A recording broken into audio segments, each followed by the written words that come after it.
بن کر کے جاؤں گا۔ میں آج ہی واضح کر دینا چاہتا ہوں کہ حلفیہ میں آپ کو بتا رہا ہوں، میرے استاد حضرت اقدس شہید فی سبیل اللہ مفتی نظام الدین رحمۃ اللہ علیہ، جو بعد میں بنوری ٹاؤن چلے گئے،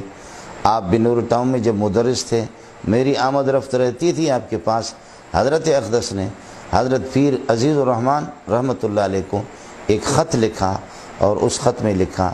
کہ میں نظام الدین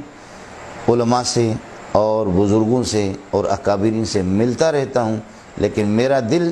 جن لوگوں نے جیتا ہے وہ دنیا کے اندر صرف 2 شخصیتیں ہیں، اور لکھا تھا ان میں سے ایک آپ ہے۔ حضرت پیر عزیز الرحمن رحمۃ اللہ علیہ کے بارے میں لکھا کہ جن لوگوں نے میرے دل جیت لیے اور جن کی میں عظمت کا نہایت انتہائی درجے میں قائل ہوں، وہ ان میں سے ایک آپ ہے۔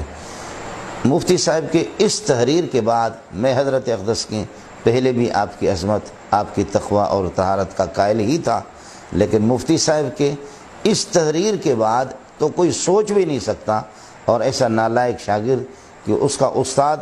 جب یہ ہے کہ وہ یہ اس طریقے پر اپنی رائے بتا دے اور اپنی عقیدت کا اظہار کر دے، اس کے بعد کیسے تصور کیا جا سکتا ہے کہ میں حضرت اقدس پیر عزیز الرحمن رحمۃ اللہ علیہ کے مخالفین میں ہوں۔ آپ کے علم میں نہیں ہوگا، حضرت اقدس پیر عزیز الرحمن رحمۃ اللہ علیہ کی بھتیجی ہے میرے گھر میں، وہ میرے نہایت ہی عزیز ہے۔ بزرگی، تقوی اور طہارت 2 سال پہلے آپ سے رابطہ ہم نے اپنے سالانہ اجلاس کے لیے ختم بخاری کے لیے حضرت اقدس سے اور آپ کے صاحبزادوں سے رابطہ بھی کیا تھا۔ میں سمجھ رہا ہوں کہ ہمارے اکابرین میں اور ہمارے بزرگوں میں ہر ایک کی خوشبو الگ ہے، لیکن اس زمانے کے اندر حق گو اور نڈر اور لا یخاف فی اللہ لومۃ لائم کا اصل جو مصداق اگر تھا، ہمارے پاس جو سرمایہ تھا وہ حضرت اقدس پیر عزیز الرحمن رحمۃ اللہ علیہ ہے۔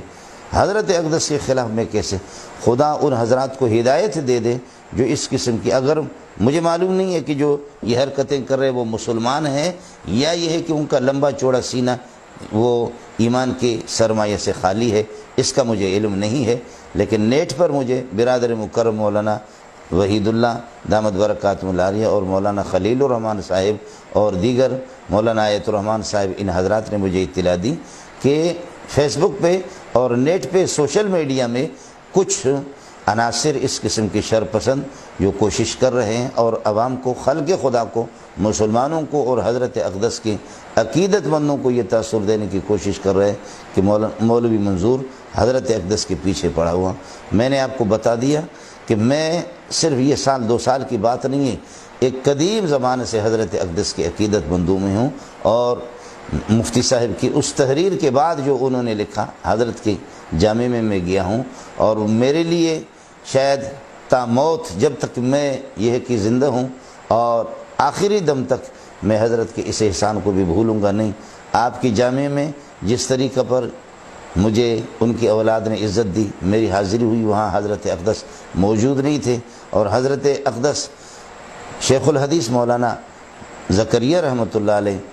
ان کے یہ ہے کہ ان کا جبہ اور ان کی کوٹ انہوں نے مجھے، جو حضرت اقدس مولانا فضل الرحمن صاحب اور علماء کو پہناتے ہیں، مجھے بھی انہوں نے یہ سعادت بخشی، میں قیامت تک اس کو بھول نہیں سکتا۔ اور حضرت اقدس کی جو عظمت اور آپ کے اولاد کی جو تقوی طہارت ہے وہ اپنی جگہ پر ہے۔ ظاہر ہے کہ میرے بیان کو کہیں بھی اس کا تصور بھی نہیں ہے، خدا جانے کہ مجھے کس گناہ کی سزا مل رہی ہے۔ اللہ ان حضرات کو ہدایت دے دے، بصورت دیگر جس قسم کی گھناؤنی حرکت کی ہے، اللہ ان کو مرنے سے پہلے اس دنیا کے اندر عبرت کا نشانہ بنا دے۔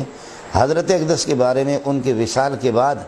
بلکہ میرے اساتذہ گواہ ہے کہ کچھ ہمارے دوستوں نے جو سخت لب و لہجہ اختیار کر لیا، میں نے ان سے بھی اپیل کی کہ اللہ کے لیے آپ یہ ہے کہ اپنے بیانوں پہ نظر ثانی فرمائیں، اور یہ ہے کہ اس سے آپ رجوع کر لیں۔ باقی حضرت اقدس کے بارے میں اس قسم کا یہ ہے کہ مسئلہ، اور یہ ہے کہ اس کے علاوہ بھی مسائل ہیں، وہ حیات انبیاء کے بارے میں میری کتاب ہے، ایک رات میں نے لکھی ہے، میرے پاس موجود ہے۔ شیخ الحدیث حضرت اقدس مولانا سلیم اللہ خان رحمۃ اللہ علیہ کی ہدایت پر میں نے لکھی تھی، وہ اس کے حقوق حضرت ہی کے پاس ہے، ہمارے پاس بھی نسخہ ہے، میں اس کو چھاپ نہیں رہا ہوں، اگر کوئی عالم اس کو یہ ہے کہ استفادہ کرنا چاہے فوٹو کاپی کرے تو ہم اس کو فوٹو کاپی دے دیں گے۔ یہاں مجھے یہ بھی افسوس سے کہنا پڑے گا کہ سبق کے دوران بطور استفسار کے، استکشاف کے